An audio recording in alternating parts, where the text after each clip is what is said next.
तीन मुख्य मुद्दों पे चुनाव आयोग से बातचीत की है।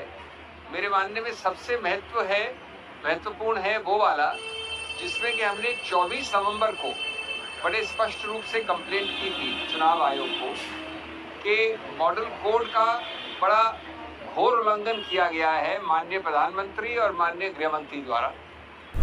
दोस्तों, भारतीय जनता पार्टी ने कर दिया बड़ा खेला। कांग्रेस उठाने जा रही है बड़ा कदम। चुनाव आयोग को लेकर के उठाया बड़ा कदम। अब कांग्रेस पार्टी के नेताओं ने कहा, ईवीएम में खड़े किए सवाल। ईवीएम को लेकर राहुल गांधी ने क्या कुछ कहा है और चुनाव आयोग अब कैसे जाएगी कांग्रेस। दरअसल दोस्तों, आपको बता दें, मध्य प्रदेश, छत्तीसगढ़ और राजस्थान में भारतीय जनता पार्टी ने जिस तरीके से प्रचंड जीत दर्ज की है, इसके बाद से अब सवालों के घेरे में भारतीय जनता पार्टी खुद आती हुई दिखाई दे रही है।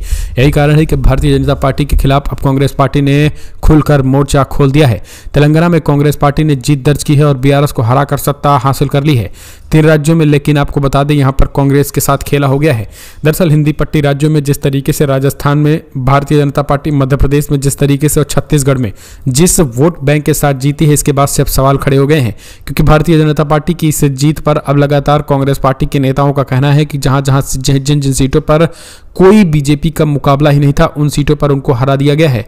ऐसे कई समीकरण दोस्तों, चुनाव होने के बाद जिस तरीके से कई वीडियो वायरल हुए थे, उसके बावजूद भी चुनाव आयोग ने कुछ नहीं किया था। ईवीएम, वीवीपैट तमाम जगहों पर मशीनें पकड़ी जा रही थी। उसके बाद से अब कांग्रेस पार्टी ने चुनाव आयोग जाने का ऐलान कर दिया है। बड़ी खबर निकल के आई है। आपको बता दें, राजस्थान में हालांकि सबसे बड़ी खबर निकल के आई है, जहां राजस्थान में अब अशोक गहलोत ने बड़ा ऐलान कर दिया, वो भी आपको जान लेना है। लेकिन आखिर ईवीएम पर सवाल किसने खड़ा किया? दरअसल कल आज आपको बता दें, चुनाव हारते बाद दिल्ली दफ्तर, कांग्रेस के दफ्तर पर बड़े पैमाने पर जो है वो कांग्रेस पार्टी के नेताओं ने जोरदार तरीके से प्रदर्शन शुरू कर दिया। और यही कारण है कि यूपी कांग्रेस के प्रवक्ता अंशु अवस्थी ने कहा है कि बार बार हम इस बात को लेकर कह रहे हैं कि ईवीएम पर चिंतन करने की जरूरत है। सभी राजनीतिक दल चुनाव आयोग से सवाल उठा चुके हैं और इस देश के लोकतंत्र में भरोसा बना रहे, इसीलिए ईवीएम को हटाने और मंथन की जरूरत है। ऐसा नहीं हो सकता है। जमीन की जनता की मंशा अलग है और जब चुनाव परिणाम होते हैं तो ईवीएम कुछ अलग बोलता है, इसलिए ईवीएम पर चिंतन करने की जरूरत है। बता दें, कांग्रेस समेत तमाम विपक्षी दलों के नेता भी ईवीएम पर सवाल उठाते रहे हैं। ईवीएम के खिलाफ कई दलों ने चुनाव आयोग का दरवाजा भी खटखटाया है। 2 महीने पहले कांग्रेस सांसद मनीष तिवारी ने ईवीएम के बजाय बैलेट पेपर से वोट डलवाने की भी मांग की थी। कांग्रेस नेता ने कहा था कि लोकतंत्र इतना कीमती है कि इसे तकनीक पर नहीं छोड़ा जा सकता है। अगले साल लोकसभा चुनाव बैलेट पेपर से होने चाहिए।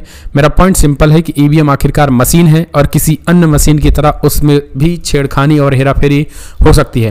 तो सीधे तौर पर दोस्तों, आखिर सुनिए क्या कुछ कहना है कांग्रेस पार्टी के नेता का।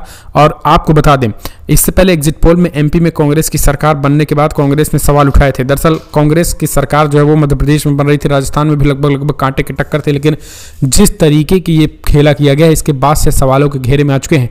सुनिए कांग्रेस पार्टी के नेता का क्या कहना और आपको क्या लग रहा है कि जिस तरीके की जीत है, क्या वाकई में ईवीएम की जीत नहीं है? सुनिए क्या कुछ कहना है कांग्रेस